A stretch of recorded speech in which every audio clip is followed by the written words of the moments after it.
yang jadi persoalan di Indonesia. Tidak semua orang itu kenal jiwa, jadi nggak semua orang itu kenal dirinya. Saluran komunikasi caleg. Ketemu lagi bersama saya Samwes, kali ini di edisi podcast Saklek, saluran komunikasi caleg. Kita kehadiran seorang perempuan yang sangat istimewa, beliau ahli di bidang psikologi sosial. Kita akan membahas tentang psikologi Malang Raya, kaitannya nanti bagaimana sebuah rumah mencerminkan sebuah bangsa dan kenapa kemudian Indonesia ini berisik gitu. Kita sapa beliau, Bu Ida. Selamat siang. Selamat siang Mas Samwes. Bu Ida Prama Esti namanya. Oke, Bu Ida ini adalah caleg PSI Dapil 7 Kabupaten Malang, ya. Dapil 7 itu berarti daerahnya adalah Poncokusumo, Jabung, Tumpang, Wajak, Tajinan. 5 itu Bu ya. Oke, siap, 5 kecamatan, 1 dapil, luar biasa Bu ini. Bu Ida, saya manggilnya Sis kalau di PSI Bu ya. Sis ya. Sis Ida. Jadi Sis Ida punya pandangan bagaimana kemudian psikologi sosial ini atau sebuah dapil itu dipandang sebagai sebuah rumah. Bagaimana maksudnya Sis? Ya, rumah itu kan berbicara wilayah ya, sebuah skup. Ya. Jadi saya melihat Dapil 7 ini ya seperti rumah saya, di mana saya punya luasan yang lebih luas lah daripada kalau rumah itu ya. Siap. Nah, rumah itu kan berbicara bangunan fisik dan bangunan manusianya nih, ada organ manusianya. Saya menganggap seperti itu. Jadi ketika saya kemudian terjun di situ ya memperlakukan sebagai rumah ini, this is my home gitu ya. Jadi sehingga ya sama seperti ketika saya di rumah saya ya saya membuat bagaimana rumah itu nyaman dong. Betul. Gitu. Jadi rumahku surgaku. Yes, apa yang membuat nyaman? Yang membuat nyaman ya otomatis tempatnya yang benar-benar representatif. Betul. Misalnya kalau saat ini kita ada ruang dapur lah, ada dapur, ada ruang tamu dan sebagainya dan tertata rapi. Ini fisik. Iya, ini fisiknya. Betul. Nah, itu lalu ada manusianya nih. Manusianya. Nah, betul. Nah, ini juga harus dalam kondisi nyaman. Betul. Mudah tidak juga karena manusia kan dinamis. Betul. Jadi kadang-kadang bisa up and down, apalagi misalnya di dalamnya ada 4 orang, 5 orang dalam kondisi hormonnya yang nggak sama. Nah, disinilah butuh kesepakatan. Dan untuk memunculkan kesepakatan itu butuh artinya dia mengerti dirinya ini bahwa anakku masih kecil nih, anak kecil pertumbuhannya apa aja. Aku sudah matang, aku seorang istri nih, aku harus tahu siapa diri saya sebagai perempuan. Ada masa-masa di mana saya bisa sangat emosional ketika saya misalnya saya menstruasi dan sebagainya. Itu semua harus paham. Jadi sampai sebegitu Bu ya, memahami sebuah kewilayahan ya. Siap. Jadi itulah mengapa dibutuhkan namanya aturan-aturan supaya nyaman. Jadi misalnya dalam sebuah rumah nih kayak di rumah saya ya.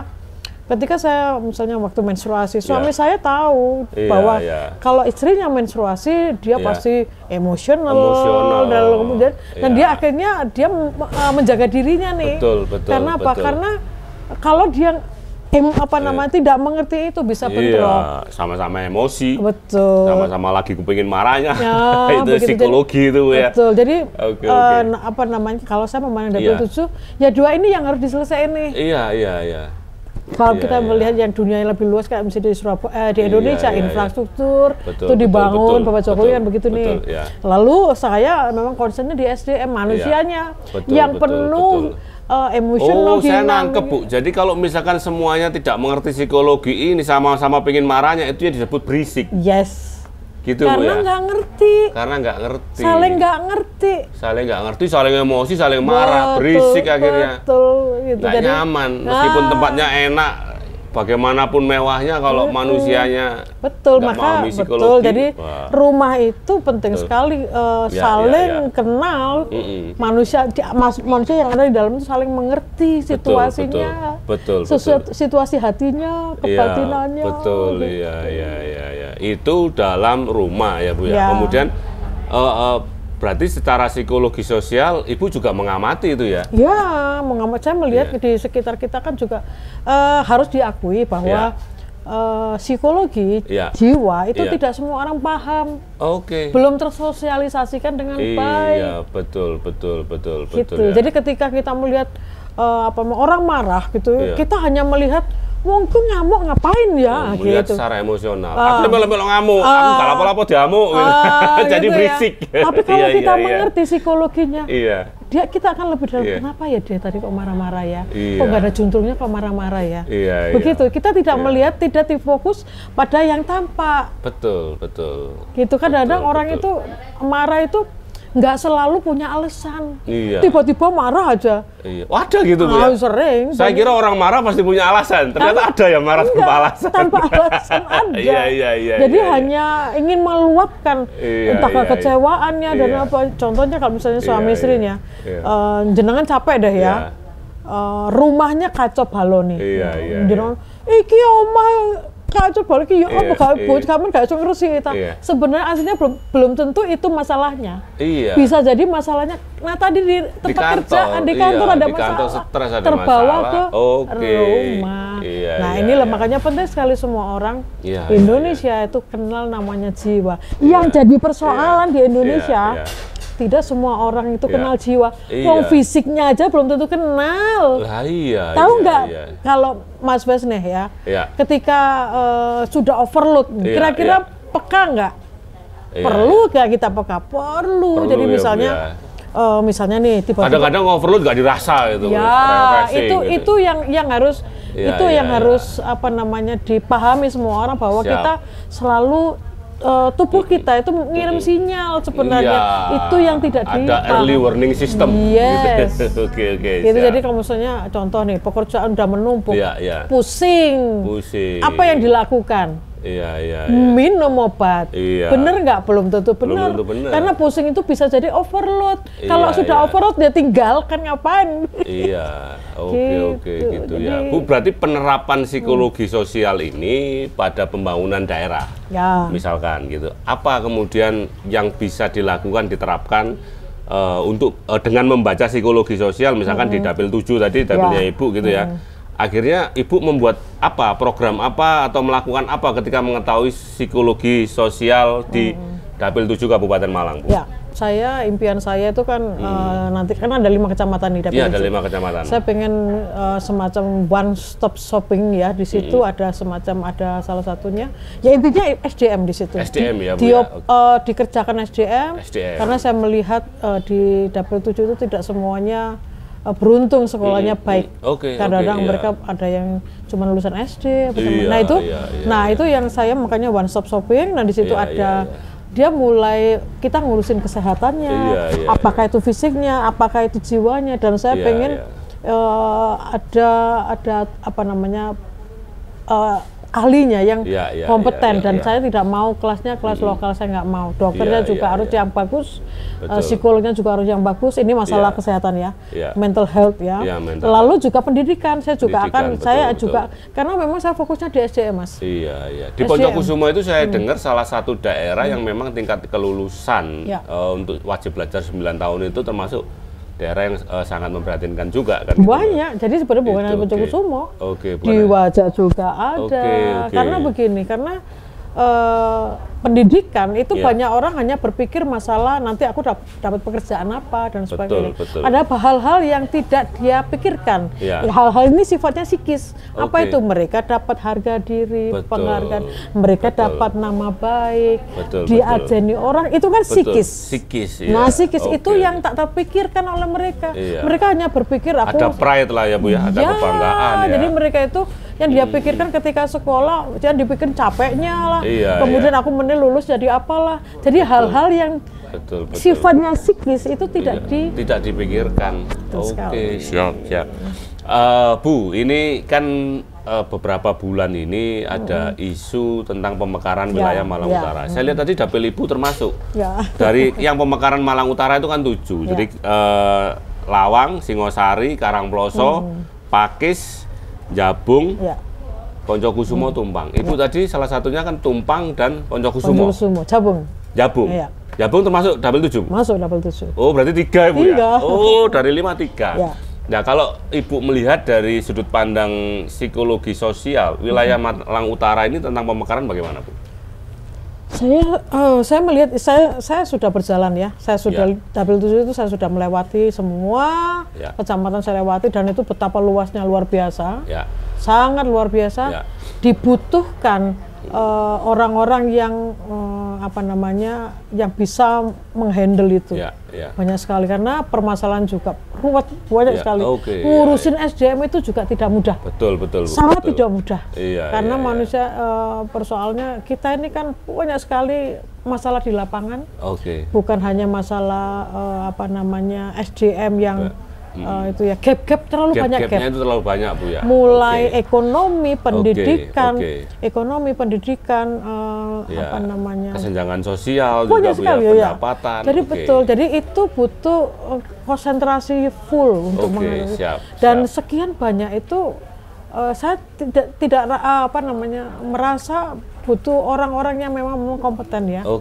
Dan itu yang kalau pemekaran itu kemudian dilakukan, saya merasa itu cukup wise ya. Jadi karena begini, untuk apa daerahnya banyak, tapi enggak Kabupaten Malang itu 33 kecamatan loh, Bu. Itu 390 desa kelurahan. Itu dia. Saya berpikir misalnya saya nih ya, 3 aja udah cukup sebenarnya. Nggak harus 5. 3 aja tapi sukses kan jauh lebih baik daripada 5 tapi setengah-setengah. Iya, betul. Saya sangat ini ya. Saya sangat setuju kalau misalnya nanti itu ada pemekaran, Bu ya.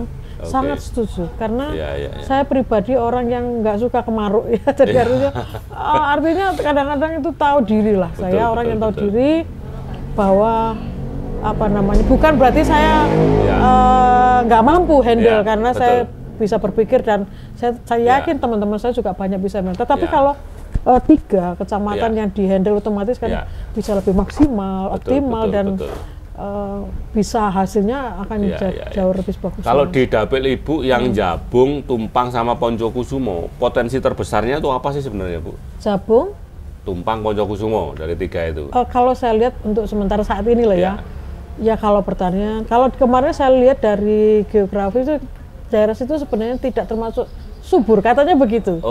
Katanya begitu tapi faktanya tanaman bisa tumbuh, luar biasa. Sawah juga katanya kan tidak, tapi saya lihat kalau potensi di situ banyak candi, kesenian, sejarah, terus kemudian jadi tempat wisata. Hanya kan tinggal bagaimana kita bisa mengelola dengan baik. Karena kalau berdasarkan yang saya amati banyak jangankan manusianya, rumah-rumahnya aja penataannya kacau. Betul. Jadi, rumah tadi, Bu ya, balik ke rumah tadi ya, Bu ya. Jadi kalau saya lihat yang namanya selokan itu nggak berjalan semestinya, pembangunan rumah itu tidak menggunakan standar rumah yang sehat. Betul. Jadi mepet-mepetan dan sebagainya. Jadi masih banyak yang perlu dibenahi. Masih banyak sekali, Bu ya, di sana ya. Oke. Bu, jadi dari 5 dapil ini di dapil 7 tadi apa aja, Bu? Poncokusumo, Tumpang, Jabung, Wajak, Tajinan ya, Bu ya. Tajinan lah. Ibu dari 5 kecamatan ini gitu ya, seandainya nanti jadi gitu jadi anggota dewan, Ibu pingin di bidang apa? Yang jelas di kemarin Komisi A kayaknya. Jadi lebih pada ke pendidikan. Pendidikan, Bu ya. Tadi pembenahan psikologi. SDM-nya ya, Bu ya. Oke, psikologi tadi ya. Memang sekarang ini banyak sekali pembangunan yang tidak memperhatikan psikologi sosial tadi. Gitu ya, Bu ya. Betul ya, Bu ya. Ini saya bukan asumsi loh. Jadi bangun seolah-olah baik tapi ternyata malah justru mempengaruhi psikologi manusia yang di dalamnya tadi. Nah, itu solusinya bagaimana, Bu? Ya tadi saya katakan bahwa memang kita harus mulai concern terhadap SDM manusianya ini loh. SDM dulu manusianya ini loh, Mas. Penggerak segala sesuatu ini kan manusianya nih, Mas. Jadi nggak semua orang itu kenal dirinya. Nggak semua orang kenal dirinya. Iya. Awake dhewe gak kenal apa maneh wong liya. Betul. Jadi apalagi lingkungan. Konflik yang ada di rumah tangga kan karena saling nggak kenal. Betul. Iya. Nah, kenal itu kan bukan hanya hal yang sifatnya fisik. Jeroane itu juga harus dikenal. Aten-atenane, pikirane. Potensinya apa, bakatnya apa, hormonnya apa, Itu yang harus dikenal. Itu ngefek ya Bu ya ke pembangunan itu Bu ya? Banget. Iya, dari unit terkecil mulai keluarga, rumah itu Bu ya? Iya, seorang anak kinerjanya nggak bisa optimal gara-gara apa? Belum tentu dia nggak mampu menjalankan pekerjaannya. Betul. Bisa karena dia di rumah itu gak karu-karuan, ketegangan. Nah, ketegangan inilah yang harus dicari permasalahannya di mana. Betul. Gitu. Dan ini solusinya, gitu Bu ya. Oke. Jadi dengan ilmu psikologi ini kita bisa mengenali seseorang begitu ya, dan potensinya dan bagaimana membentuk lingkungannya begitu. Karena Bu ya. Psikologi itu ilmu yang mempelajari mulai fisik, otak, bagaimana otak bekerja, memerintahkan tangan, memerintahkan kaki, telinga mendengarkan dan sebagainya, ujungnya itu kan otak. Itu ngefek pada psikisnya, pekerjaannya dan psikisnya. Jadi ini solusinya, bagaimana kita memahami ilmu psikologi bukan hanya untuk membangun daerah, tetapi untuk meningkatkan SDM. Gitu ya Bu ya. Oke.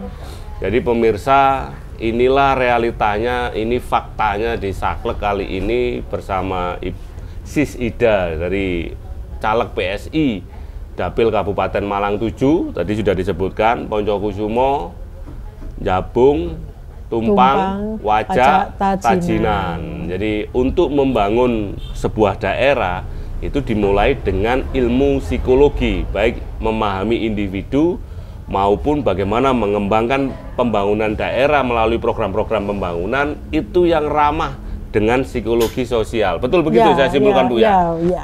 Inilah gunanya Saklek, saluran komunikasi caleg.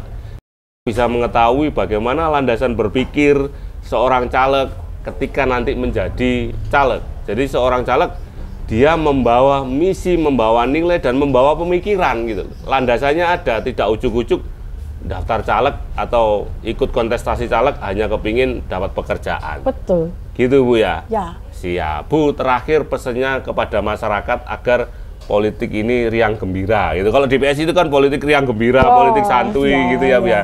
Sekaligus politik yang sehat, mencerdaskan dan menjauhi unsur money politik. Monggo Bu, pesan-pesannya kepada masyarakat. Saudara-saudaraku sebangsa, Sedapil 7 Malang Raya. Kita sedang masuk di bulan-bulan politik ya. Jangan kita emosional, kita sikapi aja sebagai sebuah proses atau fase kehidupan berbangsa dan bernegara. Nah, supaya kita tidak menyikapi politik itu dengan apatis, dengan menyikapi dengan yang heboh-heboh berlebihan. Tetapi ini adalah kesempatan kita belajar untuk memahami bahwa kehidupan kita berbangsa dan negara itu ada fase politik, fase perubahan kebijakan melalui politik praktis. Jadi disikapi dengan bijaksana, kesempatan untuk belajar, mari kita belajar bersama-sama. Kesempatan untuk kemudian mencerdaskan, mari kita cerdas sama-sama. Jadi siapa tahu panjenengan semua bisa menjadi wakil rakyat next, Jadi mari kita mulai melek politik, mulai melek kehidupan bersama-sama berbangsa dan bernegara.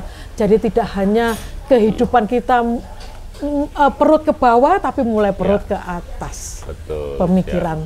Siap, terima kasih Ibu. Jadi luar biasa tadi dari Sis Ida, saya manggilnya Ibu aja. Jadi Sis Ida tadi, mari kita melek politik, mari kita melek kehidupan berbangsa, bernegara dan bermasyarakat. Kita tidak bisa sebagai makhluk individu lepas dari kehidupan sosial.